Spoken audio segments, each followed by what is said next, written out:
Ito sinasabi ko sa inyo na bibila ni tatay ng panibagong radiator. Ayan na, binila na ni tatay. So bali yung luma namin mga parts. So sinasabi ko sa inyo may kayod na yan. Kayod, tumama rito yung ano eh. Di ko alam kung kahoy. Yung nabaha kami. Yan o. Ayan na mga parts. Tapos na ikabit ni tatay yung radiator. 4 na tornilyo lang naman to dito. Tapos ito namang hélice naman kakabit niya ngayon. Yan ang naman naalisin nyo rito bago nyo matanggal yung radiator. Yung hélice tsaka yung pan cover niya. Kailangan higpitan yung tornilyo. Kasi pagka ano ba yun? Nakalimutan. Nakalimutan na naman. Ulit na naman ano. Yun ang ano, mahirap doon. Nakakalimutan. Ayos na lahat eh, no? Tapos may nakalimutan sa tornilyo. Ulit ka na naman. Buhay driver mga parts. Pagkatapos mong bumiyahe, pag nasira, aayusin mo naman sa sakyan mo. Sarap lang kung marami kang pera. Dadalhin mo lang sa mekaniko, papagawa mo na lang. Kaso magastos. Hindi ganyan ginagawa namin. Kami na mismo yung gumagawa ng sasakyan pag nasira. Nakakalibre naman tayo sa ano, mekaniko. Ang magagastos lang ni tatay sa sasakyan niya ngayon, yung radiator na binili niya. Magkano yan tayo? Plus labor, 500. Ha? Labor, 500. Labor. Pagawa mo yan. Baka siling ka na. Then, labor sa akin. Helper. Helper. I-report kita kay Lalamove. Kumukuha ka ng helper, di ka nagbabayad.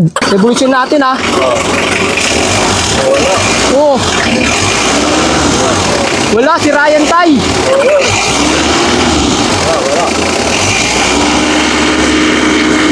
Nag-circulate ba? Ha? Wala, si Ryan. Kailangan bumubulwak eh. Napanood ko sa internet. Pag bumubulwak, ayos daw yun.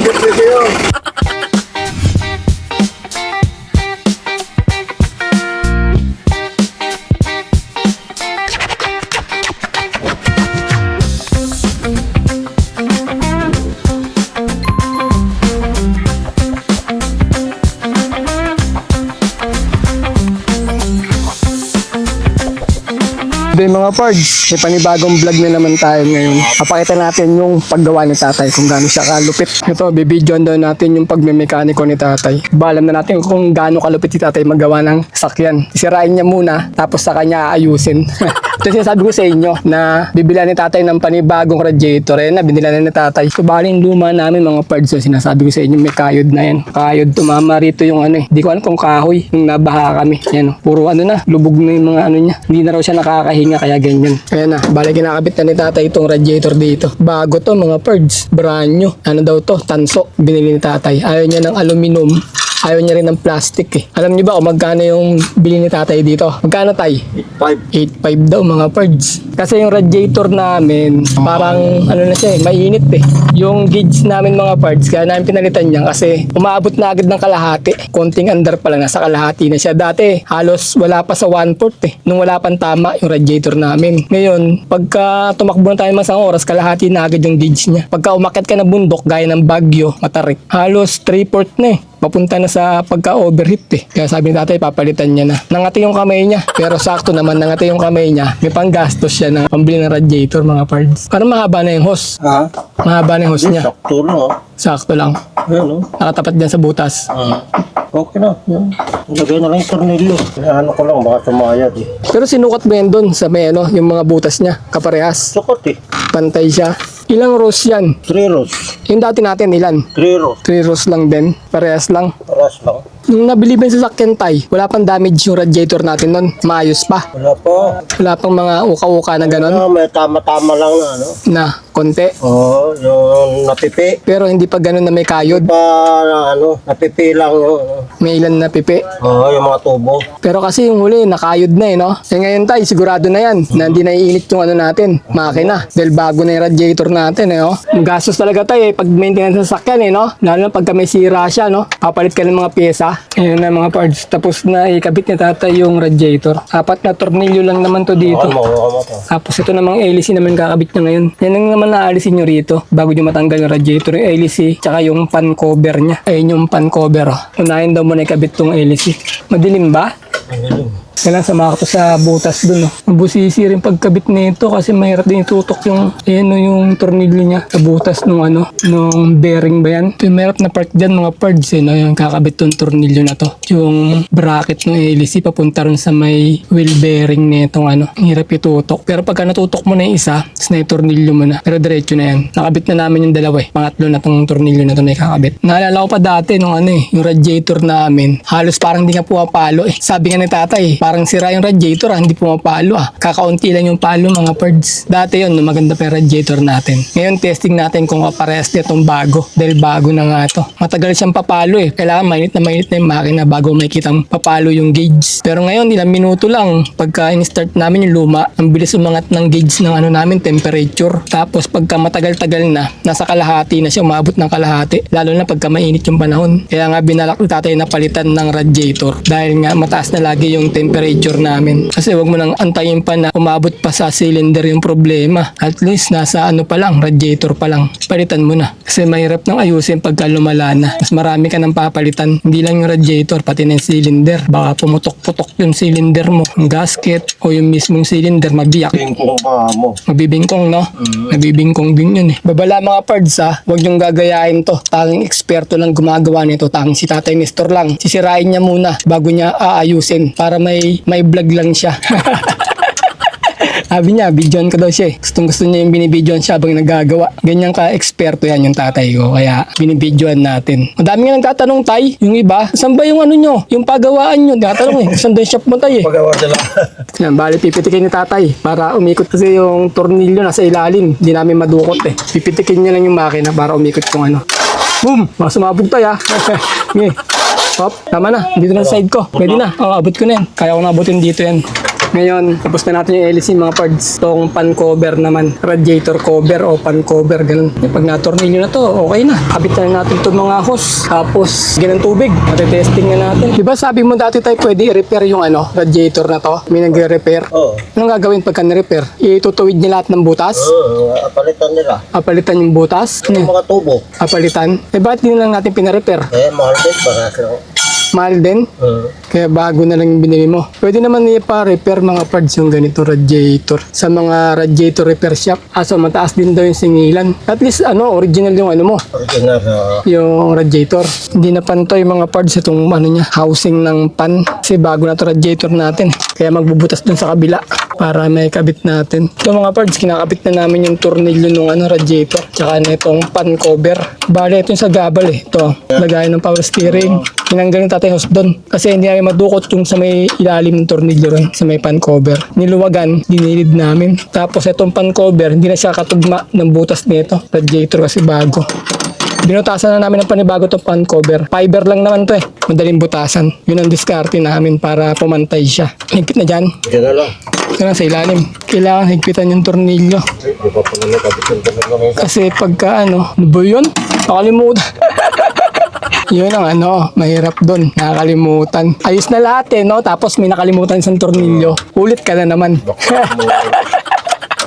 Tsaka yung mga yabi kailangan mga parts, hindi malalaglag dapat yan. Kasi kung sa barko ka lang tatrabaho, nalaglag yung yabi mo, wala na, nalaglag sa dagat, di mo na makukuha.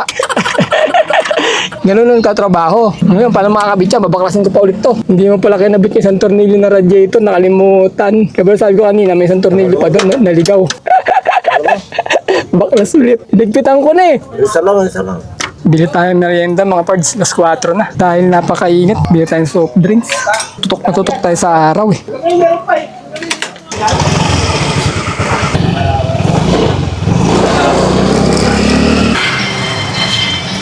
Magkano sa may mamon? 5. Tsaka soft drinks, yung coke na gano'n yung naka-plastic. Nabubuksan. Balik na tayo. Sabi na tayo ng tinapay tsaka soft drinks mga pards.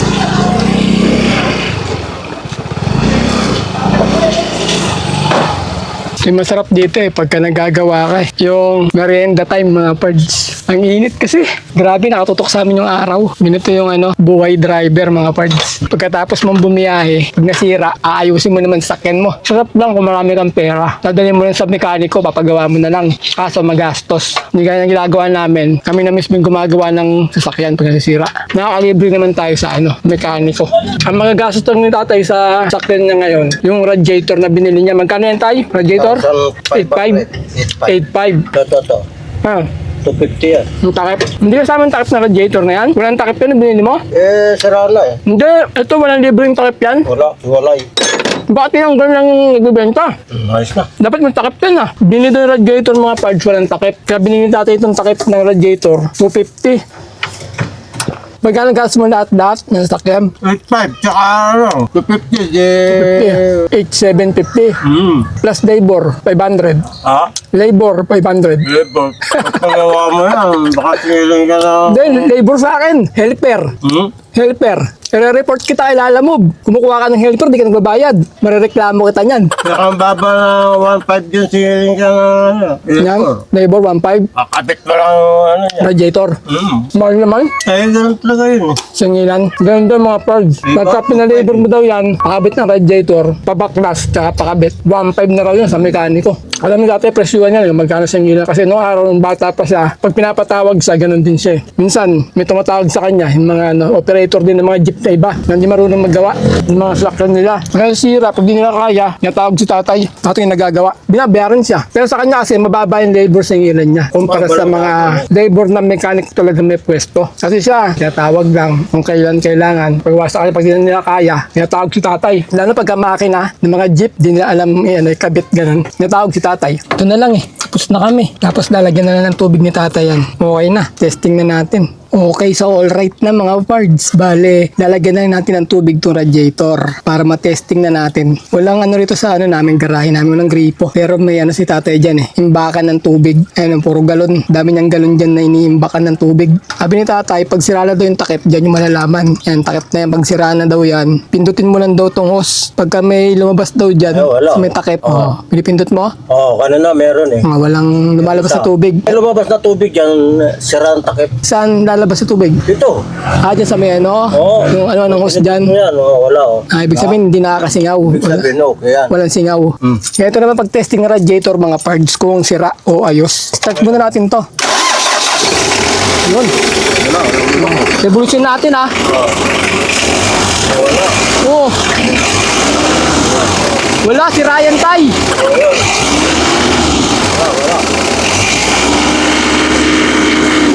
Nag-circulate ba? Ha? Wala, si Ryan. Kailangan bumubulwak Napanood ko sa internet. Pag bumubulwak, ayos daw yun. Para kahit dalhin sa Mindanao yan. May mga parts, kailangan talaga walang bulwak syempre. Tsaka pag na-revolution mo, ayan makikita mo.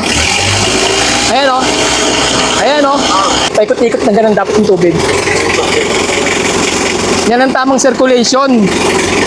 Diba? Kahit i-revolution mo na malakas yan, mag-circulate lang siya. Hindi bumubulwak. Okay na.